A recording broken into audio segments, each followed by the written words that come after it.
सर्वसामान्य नागरिकावरती पुण्यामध्ये कसं बघा, सातत्याने आम्ही हेच सांगतोय की लोकसभा इलेक्शन, विधानसभा इलेक्शन त्या काळामध्ये भाजपच्या मित्र पक्षांनी गुंडांचा वापर हा इलेक्शनसाठी मोठ्या प्रमाणात केला.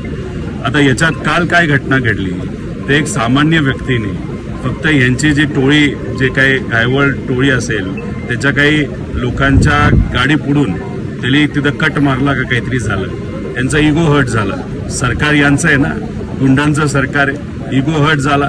मग लगेचच हातात बंदूक घेऊन गोळीबार तिथं झाला. म्हणजे हे कोणाचं सरकार आहे? हे सामान्य लोकांचं सरकार आहे का हे गुंडांचं सरकार आहे? आता हा जो गुंडा आहे तो राम शिंदेच्या जवळचा गुंडा आहे. अधिवेशनामध्ये सुद्धा विधिमंडळामध्ये त्यांना घेऊन ते फिरलेले आहेत, असं अनेक वेळा आपण सर्वांनी बघितलेलं आहे. अशात देवेंद्र फडणवीस साहेब आणि गृहमंत्री खरंच कारवाई करणार का गुंडांची बाजू घेणार, हे आपल्या सर्वांना आता येत्या काळामध्ये बघावं लागेल.